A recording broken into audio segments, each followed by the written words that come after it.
Dr. Angeli Maun Akey. And I'm Dr. Kathleen O'Neill Smith. Welcome back to the FIRRIMup Doctors, Good Medicine docu-series. We are so glad you joined us. We want to provide you with credible health resources, guide you in your treatment options, and fire you up to take control of your health.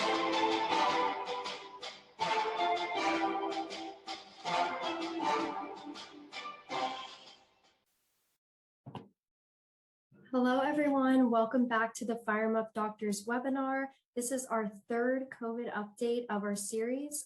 So we're going to keep on doing these until the pandemic is over. Dr. Akey and Dr. Kathleen are dedicated to you guys, giving you guys the most updated research and information on everything COVID, vaccines, variants, guidelines, and you're really in store for a great conversation today because the CDC just came out with an update about 15 minutes ago that was really big. So once Dr. Akey hops on here, she'll get the conversation started and jump right into that update. And then we're going to talk a little bit about vaccines. We actually have a patient case that's really interesting that we're going to dive into, of course, our supplements and our books, and a little extra just about COVID with what's going on. So a really great conversation today, and thank you so much for joining us. It's just a few minutes for Dr. Akey to hop on, and we'll go ahead and get started. Hi, everybody. Gosh, it's been almost 15 months now we've been enduring this public health emergency, and Dr. Kathleen's caught up in clinic, so my co-host today will be Audrey. And yeah, so let's keep going. Thank you so much for coming. I see who's here on the call and really appreciate you guys coming and looking to us to be the trusted source in your COVID navigation.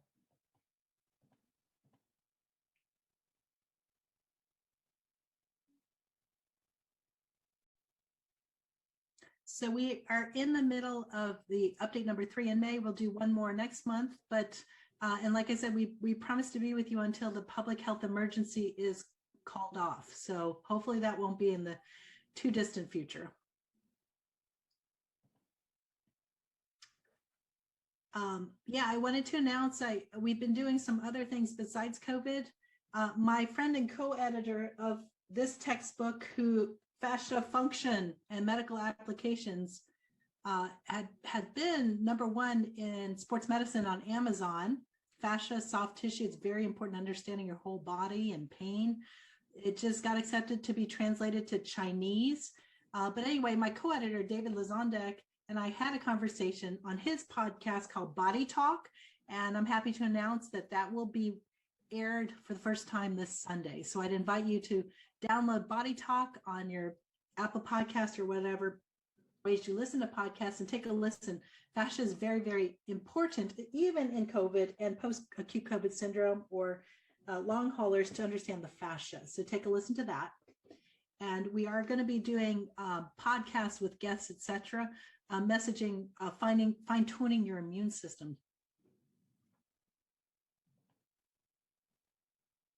And here's the breaking news that was alluded to. This was on Twitter about 15 minutes ago, and I have a really awesome team. Basically, here's what it is. If you've been fully vaccinated, you can resume activities that you did prior to the pandemic.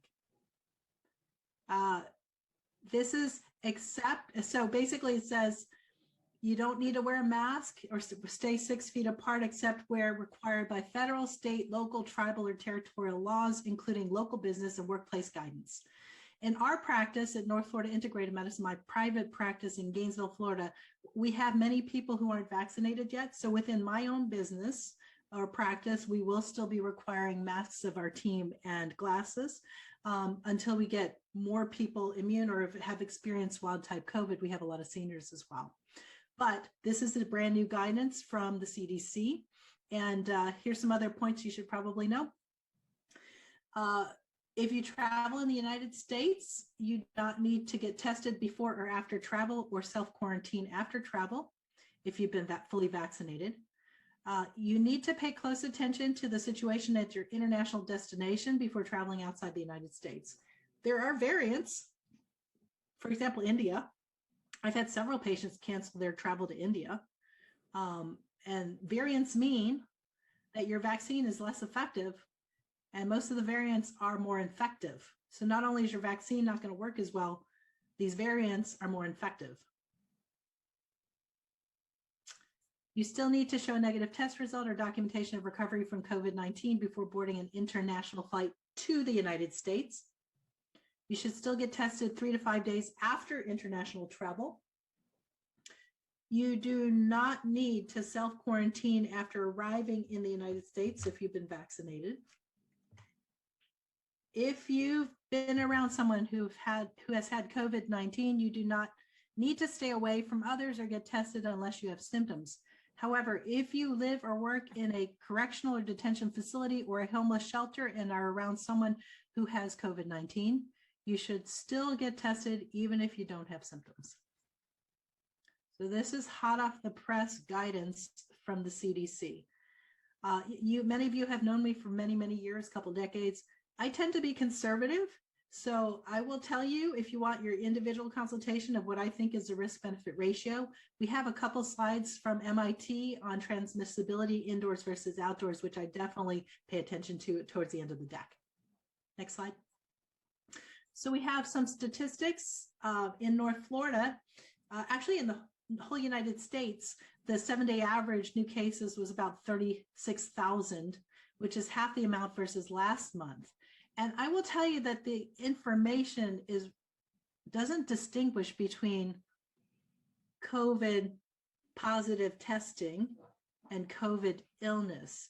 And Dr. Kathleen has been saying for a long time that there is a difference. I mean, you could be testing positive in the nares without any symptoms, and that's not the same as being ill, but the statistics that have been gathered don't differentiate.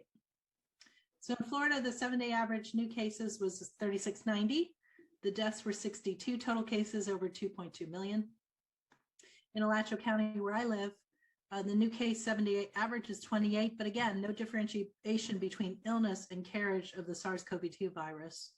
We really haven't had any deaths in the past month. We've experienced as a community at North Florida Integrative Medicine over the past about 15 months, about 100 patients who have been ill that we've ushered through, doing very well with the FLCCC, the Frontline COVID Care Workers recommendations that include ivermectin and fortifying your immune system, doing very, very well with that. We've had 5 deaths in the past about 15 months. And so next slide. The vaccine tracker in Florida, about 1/3 of the adults in Florida are fully vaccinated, and about 44% in Massachusetts. Remember, herd immunity means that at least 70% or 7 out of 10 people have either experienced the infection, therefore have natural immunity. You might hear it in the media as wild type immunity, meaning you got sick, or have been vaccinated. So we're trying to aim for that 70% because if that's the case, then the virus can't jump from person to person to person to person. Next slide. I thought it'd be good to remind us of what we published 12 months ago now in Kick COVID-19 to the Curb. This was figure 8 from our textbook, our guidebook. And basically, do you remember this picture that basically, that should you have been exposed, the incubation is 3 to 5 days. Audrey, if you can manage the cursor, at 3 to 5 days, then initially you get IgM antibodies, meaning you're in the middle of it, and it peaks out about day 11 through 14. And then kicking in is IgG in the army green. And that's what we're measuring after you get vaccinated, or after it's been a few weeks to months after having had wild type COVID, to see about your natural immunity. So it's important to know this because we're going to go into a discussion of antibodies. So really easy. IgM, you're in the middle of it. M, middle. IgG, it's gone. Or in the case of vaccination, we're checking anti-spike protein IgG antibodies. Okay, next slide. You know, I love medicine and I love teaching medical students about medicine. And for my brain, I love the clinical pathological conferences, the CPCs published in the New England Journal of Medicine, because it's case-based and it makes concepts easy for me to understand. And so I thought I'd present you guys a case to discuss the nuances and the areas of gray that we're still having to overcome as Dr. Kathleen and I do our best to help you navigate the landscape of your immune system and immunity in the middle of this COVID-19 pandemic. So Mr. W is a 50-year-old teacher who has a history of prediabetes and metabolic syndrome that's actually well controlled because he's lost weight. Now that reminds me to tell you guys that a couple of studies that are really clear is that it's older men with obesity that are at really high risk for complications from COVID because they're baseline inflamed and they might have vascular disease to begin with. So it was good that he lost weight. The other thing I need to tell you is that there's a paper that published from a large cohort that the better fit you are going into COVID, the better you will do, i.e. please be exercising, expand your heart-lung capacity. It will put you in good position. In addition to the CDOS-Q plus protocol, which we've been messaging for months now, vitamin C, D, omega-3, zinc, quercetin, plus the other supplements that we've done multiple webinars about, Neo40, which is nitric oxide expander, plus using silver to protect your nose, okay? So he's done everything right. He had bad COVID, not hospitalized COVID, so I'd say it's mild to moderate COVID at Christmas, enough to miss holidays. So it was around December, and around March, he had a consult with me. This was to say, hey, the school wants me to get an mRNA vaccine. What should I do? This is a very common question. Okay. So through Quest Labs, I ordered see it up there in blue, the SARS-CoV-2, that's a virus. AB means antibody. IgG means, the G means it's gone, or you've had an antibody, and you're checking the immune response to the antibodies against the spike protein. And you see up in the upper right, semi-QN, semi-quantitative. Now, we've been ordering a lot of these, so I had to understand it a little bit better because look at it, there's no units to this. His result was greater than 20, and the control or the negative is less than 1.00.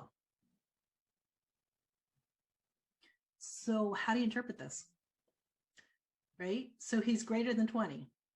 Okay, so if you're positive in the bottom reference range, if you're greater than 1, you're positive. If you're less than 1, then you're negative, meaning you don't have anti-spike antibodies.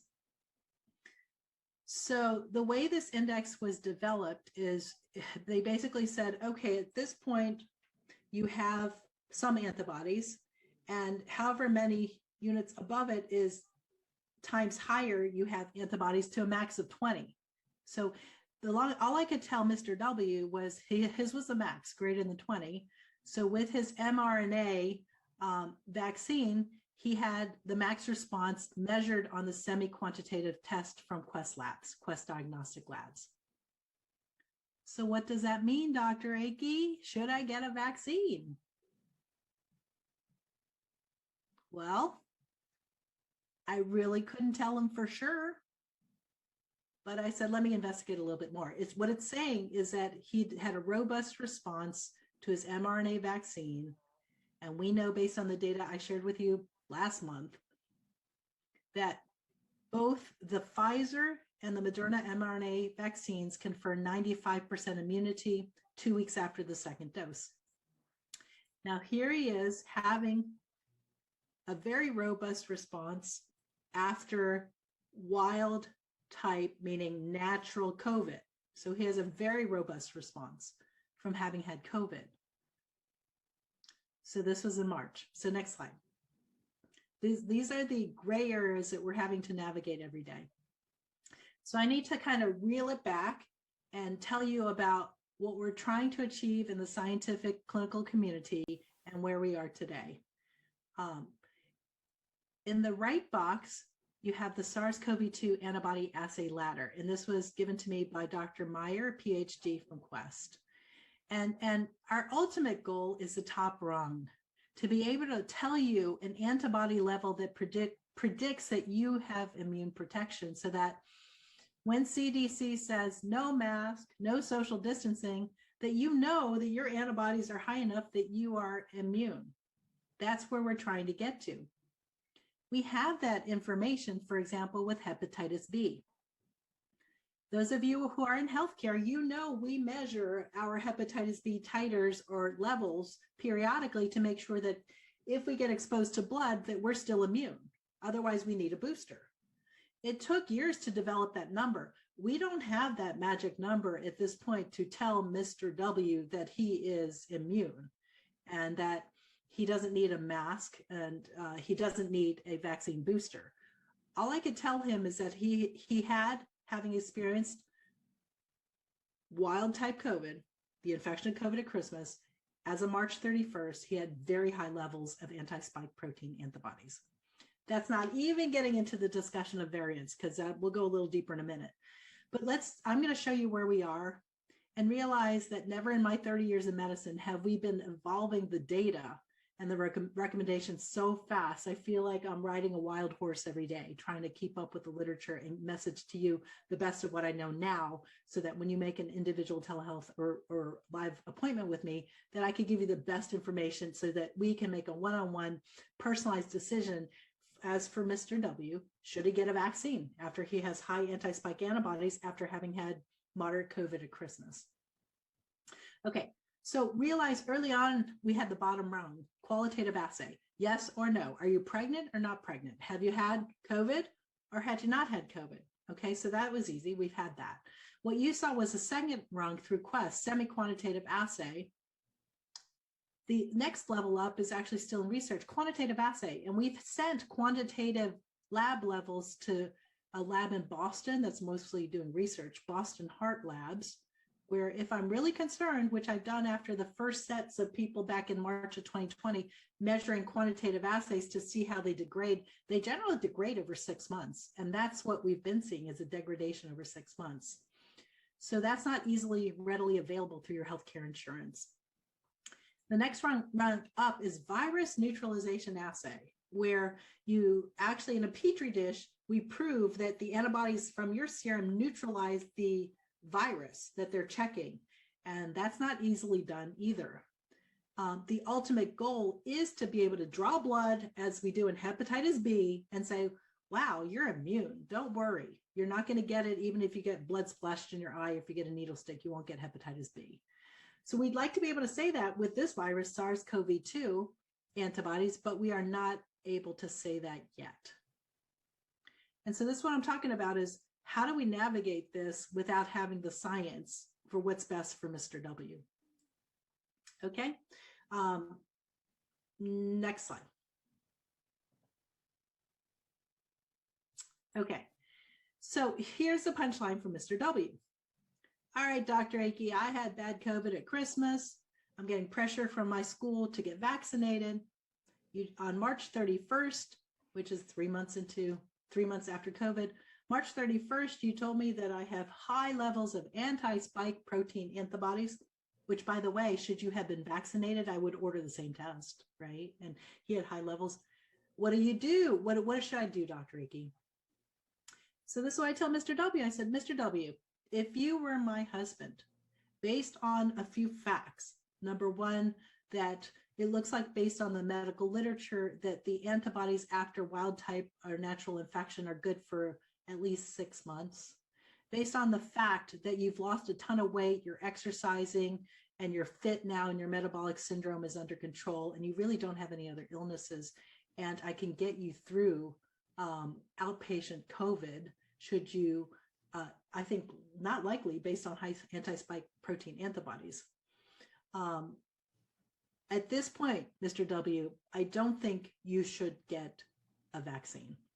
However, at 6 months, when the natural degradation starts happening, I do want to repeat these anti-spike protein antibodies.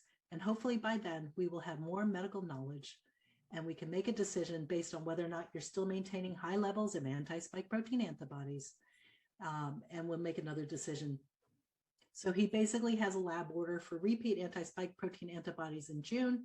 And the recommendation for me is to hold off on a mRNA vaccine. And there's an asterisk. New England Journal of Medicine published about 2 or 3 weeks ago that in a letter to the editor that should you have had wild type COVID, for example, Mr. W. There is evidence that should you get a vaccine, you only need one vaccine because it'll act like a booster to the wild type COVID antibodies. Now, there's no guidance yet. I'm just telling you that this is the medical murmur that's going around in the literature right now.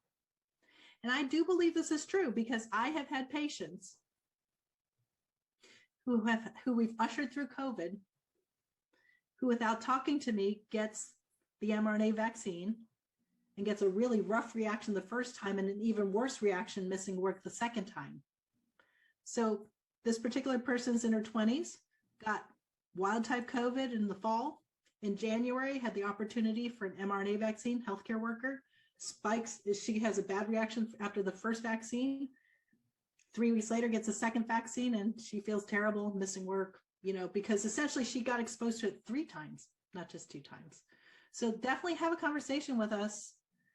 As we're waiting guidance, we will try to provide you individualized, thoughtful risk-benefit ratios for what you do in maneuvering your own immunity.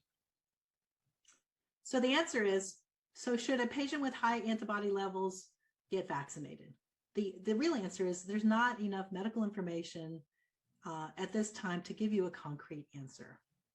And our answer, Dr. Kathleen, and my answer has always been, it should be an individualized discussion risk-benefit ratio.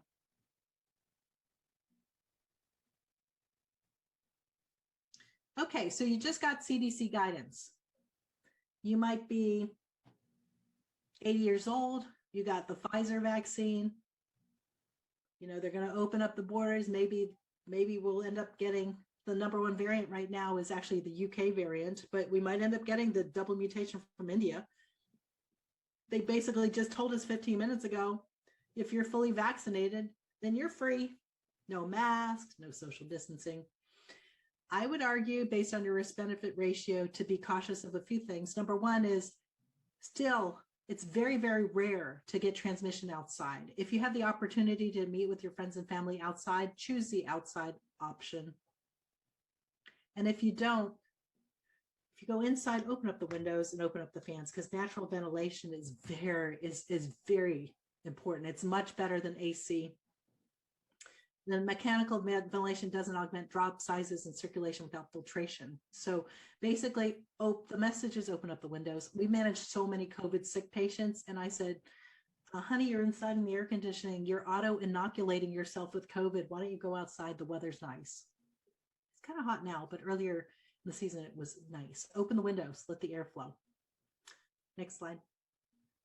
This was a very good paper, by the way. This was published, it was at Massachusetts Institute of Technology, MIT, looked at transmission, and it was from the Proceedings of the National Academy of Sciences. That is a good paper. You might want to look at it. So, okay, what I would do, because singing is the most transmissible in terms of turbulent jets, I would not be in the choir practice right now unless it's outside. But indoor transmission is also mitigated by limited people and exposure time. Careful if you're singers. I would still stick to my 6-foot physical distancing rule and also wear masks, okay? Now, I know I just said CDC said you're free. It would depend on your risk-benefit ratio. At this point, May 13th of 2021, if you're coming into North Florida Integrative Medicine, we're still asking you to wear masks. It's a private practice, okay? And in turn, our practice, I'm having my team, and most are vaccinated, still wear the KN95 or the N95 and glasses should they be within a 3 to 6 feet distance of you, and open the windows. Next slide. Okay, we're going to pivot to vaccine updates. Okay, so you remember the Moderna vaccine, it was time 0, then time 28. It got released around Thanksgiving. Based on the variants, they are actually launching a new phase 1 clinical trial that really looks at how this is how they need to update their boosters based on the variants. Now, when I gave this discussion, when we had a discussion at lunchtime to the students, some people got lost. So basically, I need to go ahead, and I don't know if you could see me. I'm going to go ahead and illustrate what I think of the variants, okay? So remember, as opposed to HIV, the SARS-CoV-2 virus, which is that ball with spikes. Audrey, if you could drive the cursor to the spikes. So basically think of the spike as the key to your keyhole. Your keyhole are things called the ACE2 receptors. As you know, I mean, I've used keys my whole life. We're now going digital, but think of the old-fashioned key. If there is any change to the conformation of that tooth, it's not going to turn as well, okay? In the same way, the antibodies work by, it's like putting gum on the key. So imagine if there was bubble gum that dried up and went on the key. That's an antibody. For example, you couldn't turn the receptor to get into your body or to get into the house or get into your body. So if this is the conformation of the spike protein and you've gotten the Moderna or the Pfizer and it's designed to latch onto the conformation to like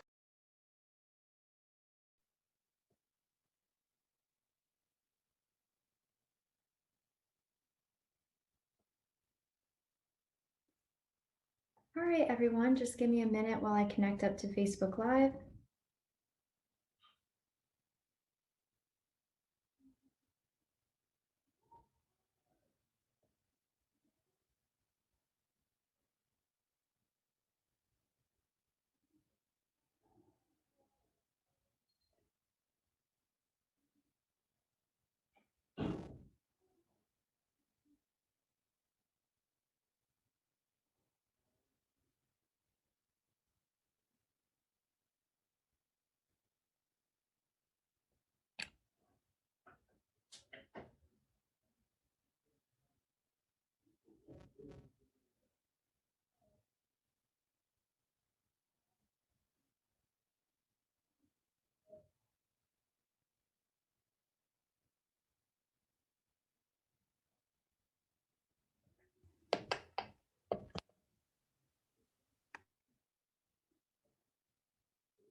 Hi, I'm Dr. Angeli Akey.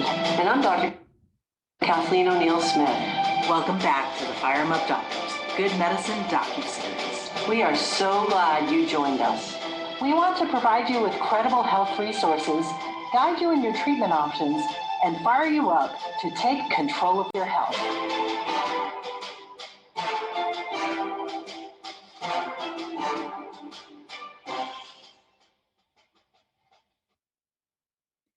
All right, welcome back everyone to the FIRRIMup Doctors webinar. This is our second COVID update of the series. So last month we did one on the second Thursday. We're back here for the second Thursday of April. I can't believe it's April already, so happy spring. Today we will be talking about COVID vaccines and variants. So Dr. Akey is going to jump into that. Dr. Kathleen got a little caught up, but we're going to have a great conversation today guiding you through this pandemic. So welcome, Dr. Akey. Thank you. Thank you for bringing us in, Audrey. And hello, everybody. It's been 13 months now that we've been doing these COVID updates. So thank you for remembering to come on the second Thursday, which we're committed to do until the end of the public health emergency, the PHE. So we're going to do today on vaccines and vaccine variants and a couple little updates. And then we'll meet again sometime in May, the second Thursday in May. So that's today. And then May 13th, we'll be meeting again from 3 to 3:45. And thank you so much. I see everyone who's here. Welcome, everybody. You've been with me now for over a year. Dr. Kathleen and I have been busy working on a podcast. Actually, it's going to be launching at the end of summer, along with our book, Fine Tune Your Immune System, another book. So if anyone wants to take a sneak peek at our detox podcast draft, I'm looking for feedback in a beta test. About 5 of you already have it. We really do want to make it a very user-friendly and useful podcast on detox, hormones, fascia, regenerative medicine, things that we keep hearing our patients ask, and we'd like to refer you to it. So if you're interested in looking at our draft detox podcast, just email us and we'll give you a link and you can give us some feedback. In addition, anything you want to hear about, please also give us some suggestions. Here are the update slides. We've changed it a little bit. We're looking at not only, next slide, Alachua County, but Suffolk County in Massachusetts. So in the United States, we've had over 30 million cases, but looking at Florida, over 2 million cases. The 7-day average, 5,573, with a 7-day average of 57 deaths. In Alachua County, 7-day average of new cases is 42. But again, what we told you before is those are positives, but it doesn't mean that they're sick, because there is a difference between COVID positivity, meaning you get screened, but you're perfectly healthy with no symptoms, and COVID illness, meaning you're sick. Headache, fevers, chills, cough, respiratory symptoms, GI symptoms. You've heard about those ad nauseum for over a year, so they haven't really segregated the difference. But the good news in Alachua County, the 7-day average of deaths have been 0, and knock wood, we haven't had a death in over a month, and we've managed over 100 patients. In the past 14 months, 5 total deaths, and everybody was over 75. And when you look at risk of death from COVID, it really does go up with over 65, and much more if you're over 85. Dr. Kathleen's not here, but they're still quite shut in. I am so grateful to live in Florida. I don't know if y'all realize how blessed we are in Florida. Many states are still locked down, where there is no freedom, can't go to work. I'm really happy with the way we're managing our pandemic here in Florida. Very, very happy to live in Florida. So in Massachusetts, they've had a 7-day new case average of 2,142, with a 7-day average death of 25. And this is data from March 31st through April 7th. So they're quite busier than we are in the state of Massachusetts. In Dr. Kathleen's county, Suffolk County, 293 new cases in the past 7 days with 2 deaths. So that county is not that much bigger than ours, but yet their new cases are much higher. Okay, next. This is a new statistic that we want to share with you. It's from the Johns Hopkins site, and it offers some hope here. So basically, if you look at this line over in the top left, it's talking about this new ratio called the positivity ratio, which is positives over total tests. And in the upper left, you see how it's higher about 90 days ago, and it's going down to today, such that about 5 out of 100 tests are positive. And we want to see that line going down because there's a lot of screening going on as well. So at this point in the United States, per the Johns Hopkins website, if you get a test, when you do a test, about 5 out of 100 are positive. And we're actually reflecting that within our own office. So that's all good news. Here's a vaccine tracker, and it was accessed today. Basically, here in Florida, we've given out many doses, and I think that we're almost 20% fully vaccinated. And Massachusetts, 22.3% fully vaccinated, so 1 in 5. Remember, it takes for herd immunity above 60% of people to have antibodies to develop herd immunity. I heard from a podcast from the New England Journal of Medicine that, in this week's articles from New England Journal, it talks about worldwide disparities in vaccine access. And because there are, the first world countries have the vaccines and the poor countries don't. And pretty much left alone, it's going to take 4 years to develop worldwide herd immunity. Next slide. So a shout out to us here in Florida that they've changed the eligibility to anybody over 40. Now let's go into vaccines. Last time, this slide, and this came from the U.S. Senate hearing in September, and it seems like a blink of an eye yesterday. I watched that live, but yet it's been over 6 months. And back then they hadn't released any vaccines, but they were talking about the theories of how they were going to release the vaccines, or the 3 routes of releasing the vaccines. And you recall, like on the upper left, there's the SARS-CoV-2 RNA virus. It's like a tennis ball with spikes coming out of it. Well, the good thing is that spikes are a common target. Unlike HIV virus, there isn't a common target, so we haven't been able to find a vaccine. The good thing is about the SARS-CoV-2 virus, the common target is a spike protein, which is that heart-shaped red thing at the top.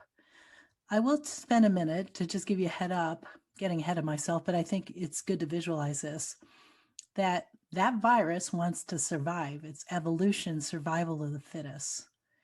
And that it's only natural for vaccines to mutate to avoid our immune system, which is represented on the humoral or the antibody side in this picture with the Y over on the right. That's an antibody. It's not even showing the T and B cell part of this immune action, but at least the humoral or the antibody part you're seeing. So the way this virus is mutating, because I'm going to spend the second half talking about the mutations from the UK, from South Africa, from Brazil/Japan, named for where they first found them, but they're coming into the United States. The only way for this virus to survive is to change and evade our immune system. So within that heart-shaped spike protein, there is a part of that that's a key to a lock to unlock into your body called the ACE2 receptor. And that's a binding domain. It's a fancy name, binding domain. It's a part that actually sticks to your ACE2 receptor, which is the lock to get into your cells, to get into your body. Well, the virus has mutated with these variants to avoid our immune system, so that the way I look at antibodies is that the antibody over there on the right looks like a Y.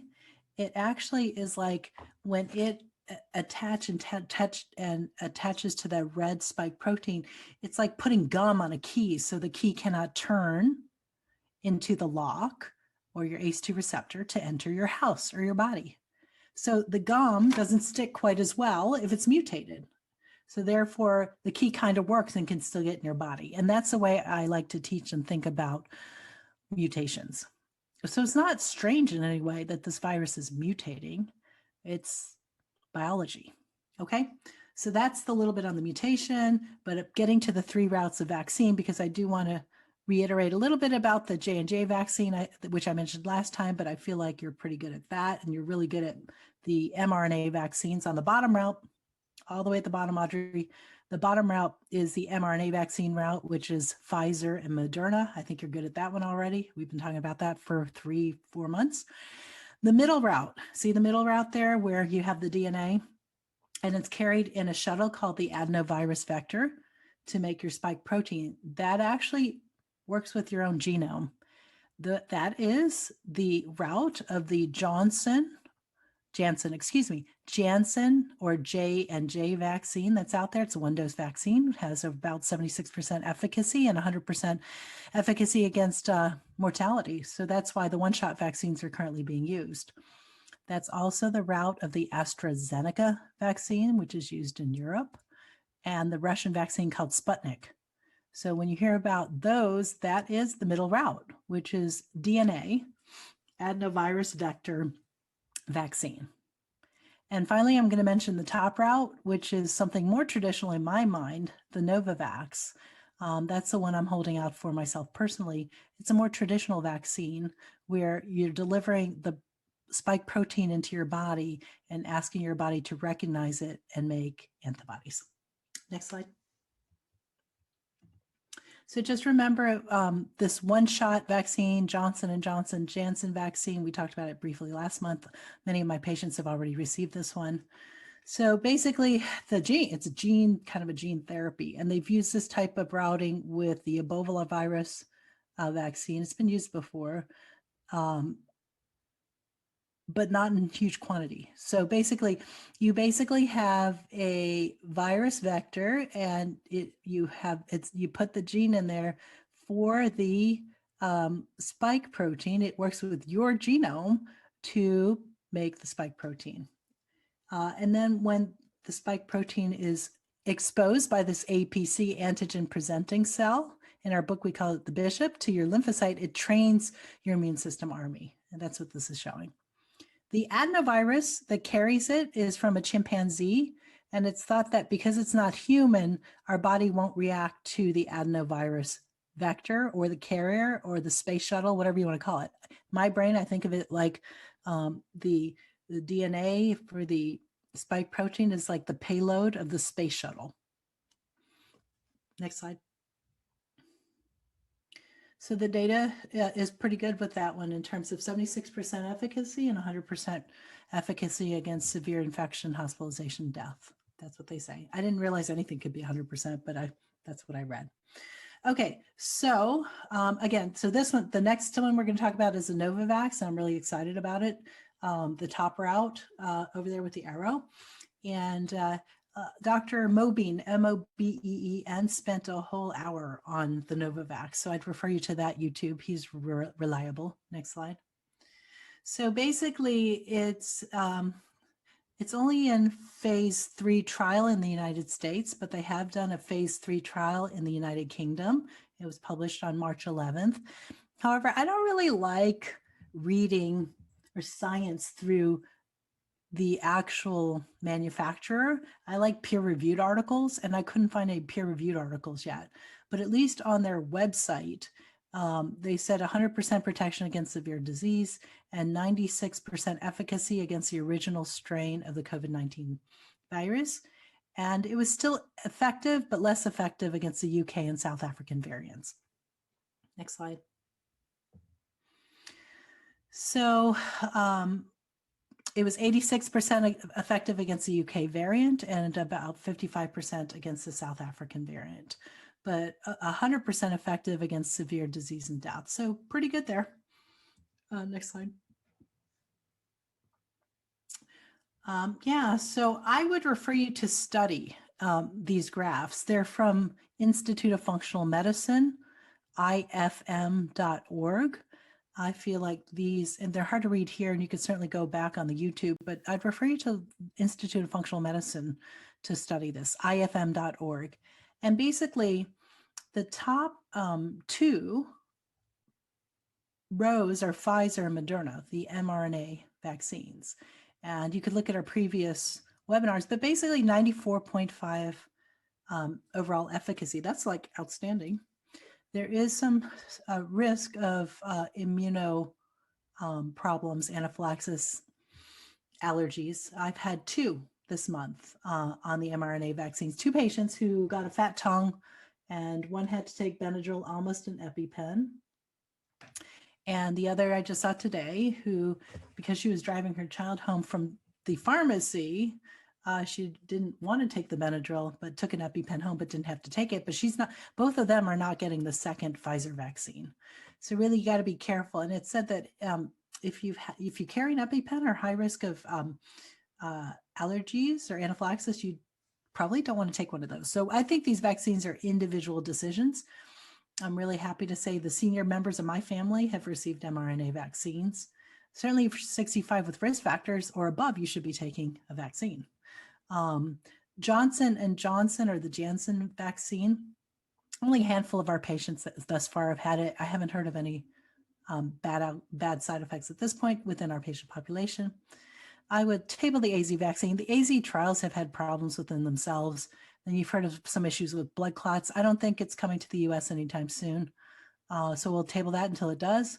The Sputnik 5 look, again, is DNA. It's Russian. It's what they're using in my family's home country, the Philippines. But really don't know much about the Sputnik. It's not available in the United States. The Novavax is what I just shared with you. I've had 2 patients whose family members are in the phase 3 clinical trial in the United States, and they have developed quite high neutralizing antibodies, which is a good sign. I'm not sure when the Novavax will be released, hopefully by the end of summer. Next slide.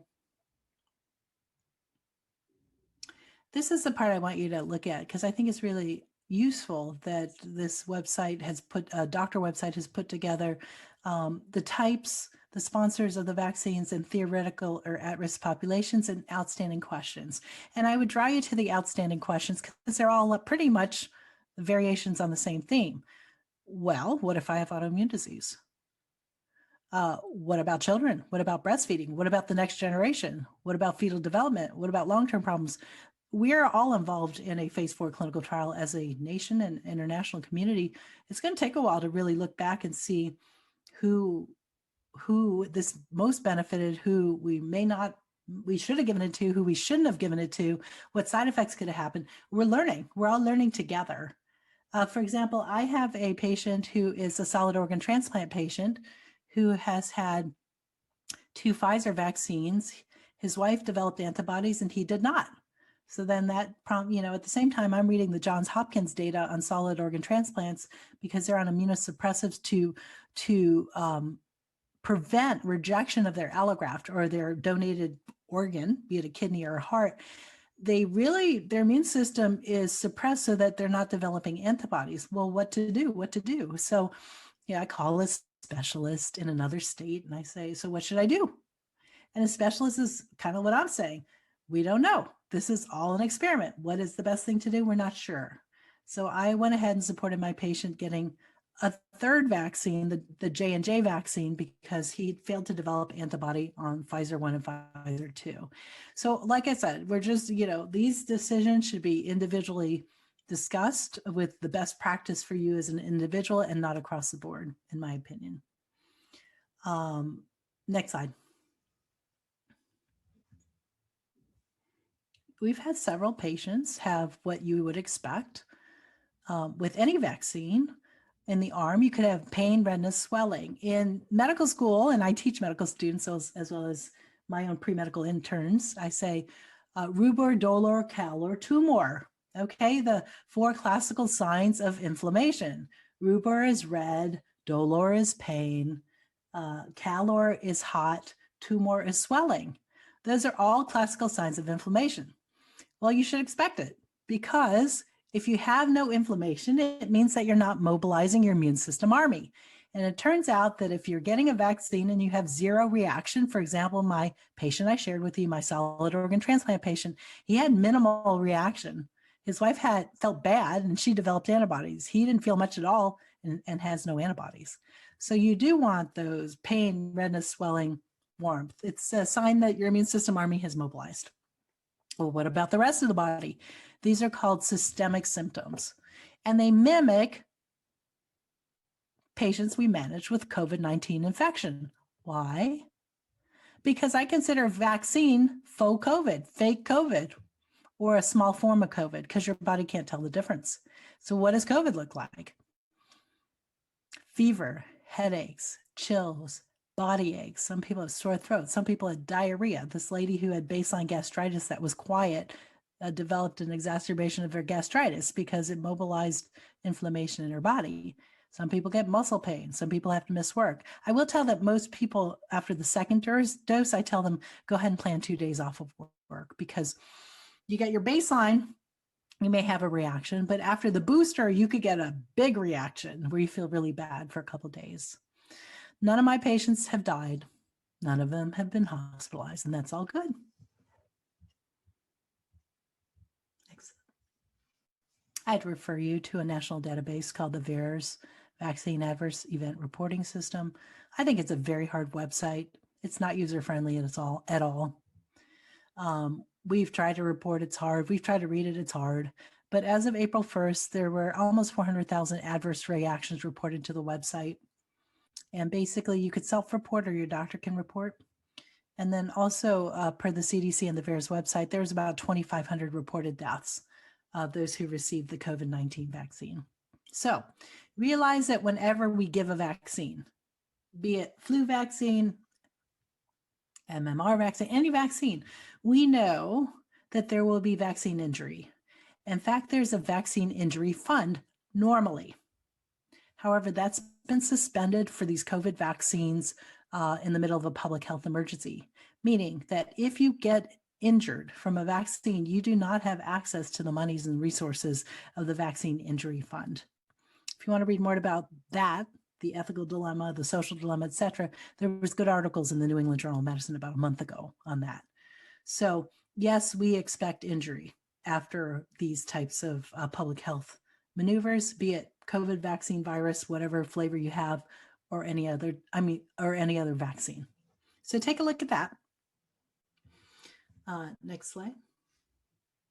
Okay, so that's the part on the vaccines for today. I'm going to whiz through the variants. So realize the variants, like I said, they're variations on a theme.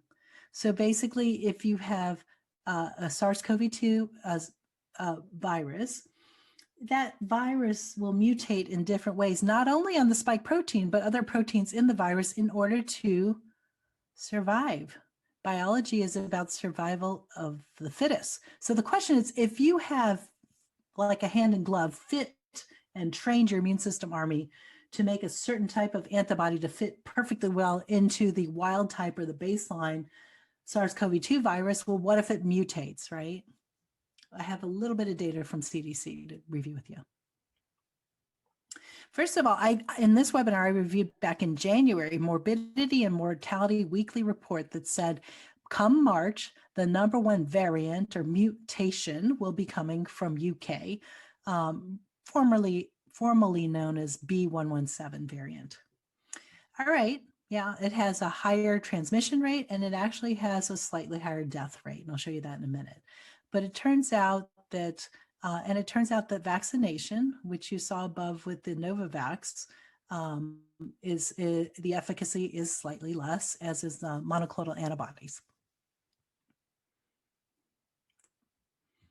So this was from Francis Collins, and I actually think Dr. Collins, MD, PhD, the godfather of the Human Genome Project, NIH director, he is very reliable scientist and very ethical. He recently got an award for his work, his lifetime award, not just COVID. But anyway, I trust him, so I follow him on his blog. So this is what he said. Next slide. Only a week ago, he said that not only is the UK variant more transmissible, it's actually just a little more deadly. But you want to look at the absolute risk of death. So basically, if normal variant, the normal wild type COVID, if you're age of 55 to 69-year-old man, you have a 0.6% risk of death if you were to be sick from the COVID-19 virus. 6 out of 1,000 persons, men age 55 to 69 would die. However, if you got the UK variant, that number increases slightly to 9 out of 1,000 risk of death from the UK variant. So slightly higher, but definitely more transmissible. So what does this mean? I think y'all should still wear masks. I think you should be careful, as we've always been careful. I do agree with masks, washing hands, physical distancing, staying outside, etc. Next slide. So here's another variant from South America, the B.1.351, 50% increased transmission. This is biology, you'd expect it. Also, monoclonal antibodies used to treat early, and the vaccines also moderately effective, but less effective than the wild type or the original strain. Next slide. Here is the B1 the P1 Brazilian Japanese, same thing. And these, these are penetrating the United States in progressive order. So right now, the number one variant is the UK. The second is the South African. The third is Brazil and Japan. And just keep watching the CDC website and you'll see. So before I go into the long COVID, I do want to mention that what this means to us, I think, those who have had the COVID-19 infection, which I'll call the wild type infection, and those who've had vaccines, I suspect people will need boosters. I don't know. We're still trying to understand the science about how often those boosters will occur. Will it be every season like the flu? We don't know. The science is still being gathered. I'm going to take a slight turn to talking about long COVID. This was a good article published within the past month on long COVID, only because I'm going to give you a resource that actually is useful. So they say that about half people who experience COVID will have symptoms of some sort at 100 days and probably get better after. As you all know, I'm working on a clinical trial using regenerative medicine to help my long COVID patients because I was so horrified people had lingering fatigue, brain fog, shortness of breath, can't exercise, muscle aches. And, that's, to me, that's mitochondrial or powerhouse of the cell got injured, or they had persistent inflammation, or what's called oxidative stress, or rusting. Yeah. So I've been managing several long COVID people, but I'm down to like 2. So I don't even have enough to put in my own trial at this point, when that's a blessing. But anyway, I do want to share this website that looks at stasis breathing. That basically, it involves inhaling and exhaling through your nose in a prescribed way twice a day. And the breathwork pilot program with long COVID patients showed there was improvement in as short as a week. So Google this and try to get in. It's free, the stasis breathing programs. And why is that? Well, I actually think that because breathing and oxygen help to decrease reactive oxygen species or rusting in your cells. So anyway, I actually believe in breathing so much for other things like anxiety, chest pain, muscle aches, optimal health, wellness, exercise aficionados, that I actually, within my own private practice, have a group medical visit called Breathing is Medicine. Breathing as medicine, because breathing is medicine, in my opinion. But in terms of long COVID, if you have that, join that group it's called Stasis Breathing. Just Google it. I will also share that one of my patients who was hospitalized with COVID about 6 or 7 months ago, she had everything with me, even progressive therapies, including intravenous nutritional therapy, still got worse than her lungs, got admitted to the hospital for 5 days, got remdesivir, high dose steroids, got polyclonal antibodies, donation antibodies at the time, suffered with long COVID for 6 months. And I read the literature and actually gave her ivermectin, even though there's only one small trial of ivermectin for treatment of long COVID. She said within 90 minutes of the first dose of ivermectin, she noticed a switch. And she was meeting up with her friends outside for lunch, and she just couldn't quit talking about it. So she had a good switch. Something happened to decrease the inflammation in her body with the use of ivermectin for attempted treatment for long COVID. So she's on week 2 of that protocol. And again, I searched the literature. There's not a whole lot on protocols for long COVID in the use of ivermectin, but the way that ivermectin works is that it's anti-inflammatory. It's also antiviral. Next slide. Okay. Speaking of, I still like this group called the Frontline COVID-19 Critical Care Alliance. It's head by Dr. Paul Merrick, who's behind the scenes. He's from Eastern Virginia Medical School, head of critical care medicine. We quoted him and did a shout out to him in our book that published in May of last year.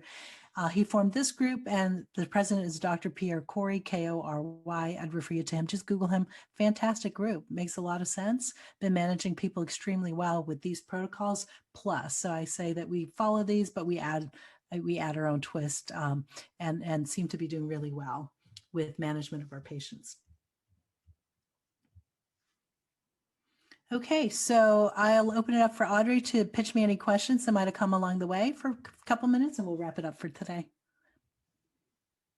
Alrighty. I'm gonna check the chat to make sure that I'm caught up on everything. Okay, so Sheila asked, why do people get themselves screened if they don't have any symptoms? Oh, yeah. So my son's a D1 athlete, so the athletic people will do it. Some people are requiring it before travel. So basically, if you know symptoms and you want to be checked, you can check it. At least it's not covered by insurance, but there's many places, including our office, that'll give you that option to screen. Okay. And I don't know the percent of people vaccinated in Alachua County. I don't know that that's published. Should you be tested for antibodies after vaccine? That's a great question, Jean. I am testing certain people. I'm testing certain people, and we can test it through either Standard Labs Quest or LabCorp. We can measure quantitative antibodies for the spike protein. I'm testing it in certain people who I think are high risk. Remember, the efficacy of the vaccine was only 94.5% for both Moderna and Pfizer. And also remember that there's about 6 out of 100 people who don't make antibodies anyway. Now, I think to say that antibodies are the only factor in protecting you and your immune system against the COVID-19 virus is only partially correct, because you not only have the antibody or the humoral immune system, you have the cell-mediated immunity, which are T cells, memory T cells and memory B cells. The problem is it's hard to measure memory T cells and memory B cells. It's easy to measure antibodies. And that's why I think antibodies are a good measure, but it doesn't necessarily tell the whole story in terms of immunity, but it's the best we have. Okay, and then I guess we'll keep going down the list. Did you want me to read out the acetaminophen? Yeah, go ahead.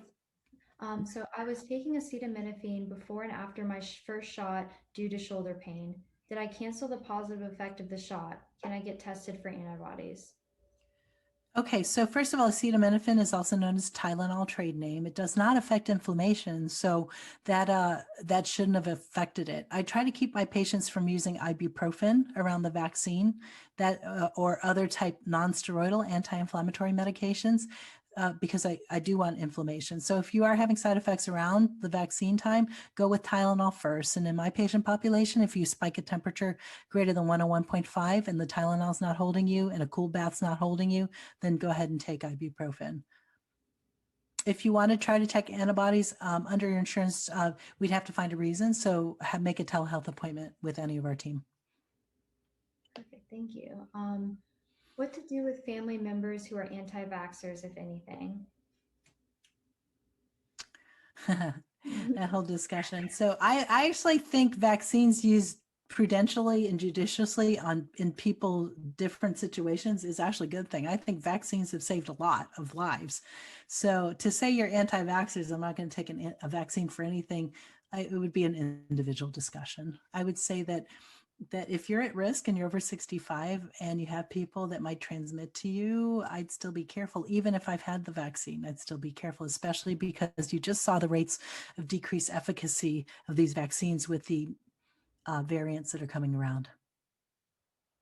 Perfect. And then Nancy asked, I had no reaction to my vaccine shots. Should I be tested for antibodies? You could. I haven't seen any papers that specifically say if you had 0, then you have this percent positivity or this positivity, but it makes sense that if basically those of you who have looked at our book or have listened to us, the communication, the messengers called interleukins. Okay, those are just chemical messengers between the white blood cells. Hey, come here. Let's learn this antibody. Let's learn this antigen. Let's make this antibody. These are called interleukins. These are signals like on a football field to your immune system. They come with things that signal the brain like, oh my gosh, let's mount a fever, or oh my gosh, let's have chills. So if there's no activity at all, you wonder if your immune system army has been mobilized at all. Okay, next one. With the mutated COVID virus, do you know which one a person has if they test positive? If it is original COVID-19 or UK or South Africa variant? Yes, the standard labs under insurance are not testing variants yet. It's being directed by the CDC, who's getting variants tested. But like Dr. Kathleen said, this is an extremely sophisticated crowd to even ask that question. Good for you. Yeah, we're getting some awesome questions in here. Christina Miller asks, many of my younger teachers are having a very severe reaction to the second shot and even the Johnson & Johnson or Janssen vaccine shot. Older teachers are not. Are there explanations for this? And if younger people are more prone to a bad reaction, how safe would vaccinating children be? I have strong feelings about that, but you should come to my group medical visit separately. So basically, there's just generalities. If when we dissected in my science study group the Pfizer data back in January, it looked like there was 94.5% efficacy in people over 65 and under 65. But if you looked at the adverse reaction rate, it was much more in younger adults. And we were supposing this is because your immune system is younger, it's more exuberant. So the question in our mind was, should we decrease the dose for younger people? If you in the end have the same efficacy, but you had much more side effects in the 40 to 65-year-old group as opposed to 65 and over, shouldn't we adjust the dose? And so, yeah, it's a good observation.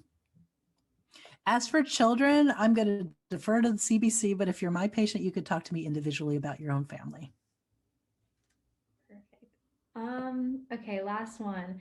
I also have no reaction. I'm wondering also if I could check for antibodies. So that was just responding to someone else. So it looks like that was all the questions. And if you guys have more, feel free to send them into the FIRRIMup Doctors Gmail. We'd be happy to answer them through the email or during our next COVID update. But thank you guys for being so interactive and making this a great conversation.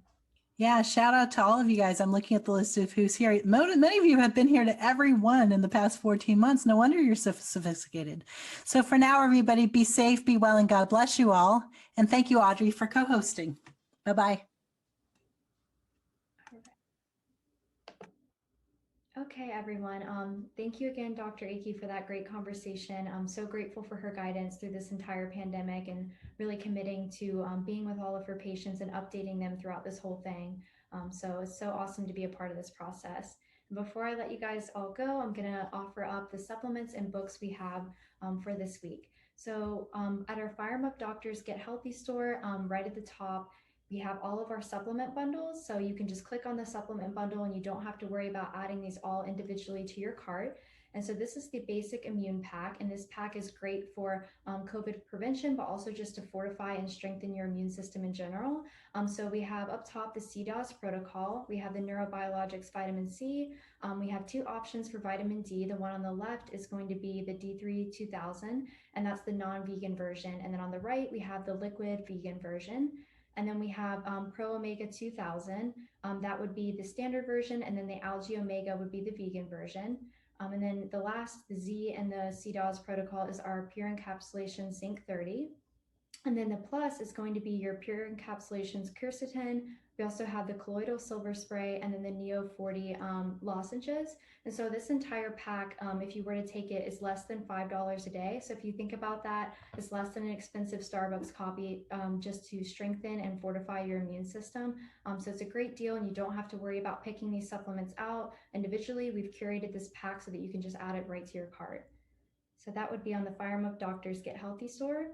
And then we have our post-exposure prophylaxis protocol. So this bundle is the same framework as the basic immune pack, but you're going to triple the CDOS protocol. So that top line with the vitamin C, the vitamin D, your omegas and zinc, you would triple that protocol if you were exposed to someone who was a confirmed positive COVID case and you're trying to prevent yourself from getting sick.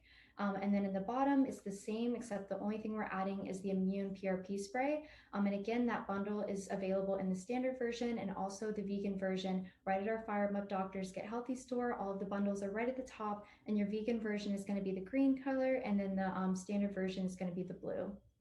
So that's what we have for our supplements, and we'll move right into the books. So we're still recommending our Kit COVID-19 guidebook. So this guidebook has been a great resource to use throughout COVID, and many of our patients have come back and said that it was helpful with their families or themselves struggling through COVID. It has so much great information, and it's awesome throughout this series. And just as we go through the pandemic, to fortify your immune system, and to keep yourself healthy to guide you through COVID. So we're still having our April special, where if you buy the guidebook, either online copy or physical copy, and you send us a proof of receipt, we'll go ahead and give you 20% off the ultra potent vitamin C and then the zinc AG. So if you just email that, we'll go ahead and give you that coupon code. And the ebook is available for $9.99 on Amazon Kindle, Google Play, and Barnes & Nobles, and then for $14.95 on Audible. And just a reminder for you guys, if you're new to Audible and you make an account, your first book is free. So you could actually use your first little coupon token to get this book for free. And we also lastly have a few paperback copies still left in office, and those would be $29.99. So you can email or call us to pick those up. And then secondly, we have our Fine Tune Your Hormones Symphony guidebook, and we're actually working on a sequel to this book about immune systems. But this book is awesome to give you a framework on how to balance your hormones to create a really optimal sense of holistic health and wellness. So this book is available on audible.com and then also on our FIRRIMupDoctors.com website. And lastly, we have Dr. Akey's Fascia Function and Medical Applications textbook. So we have paperback copies still in the office. And if you email nfimgmv@gmail.com, we can offer this book for curbside pickup for $55. And it's also available on our FIRRIMupDoctors.com website and Amazon. And this book is actually going to go along perfectly with a podcast episode we're working on. We recorded with one of Dr. Akey's good friends and specialists on fascia. So make sure to get this book so when the podcast launch, you'll have all that information. So thank you so much for joining us this week. And our next COVID update will be the second Thursday of next month. So we really look forward to seeing you then. Thank you so much for tuning in and being interactive. And please send in any ideas if you have about the podcast or just any other questions. We're always here for you and happy to help. So thank you so much and see you next month. We're so glad you joined us today. We hope we've given you the tools to take control of your health. For more good medicine and information about any treatments, supplements, and resources discussed today, please visit us at www.FIRRIMupDoctors.com. That's FIRRIM Doctors.com. And wherever you're listening from, remember to like us on Facebook and subscribe to our YouTube and podcast channels so you don't miss out. The information provided is not a substitute for professional medical advice. This should not be used to diagnose, treat, or manage health problems without consultation. If you do experience any of the symptoms discussed today, please contact your nearest healthcare professional.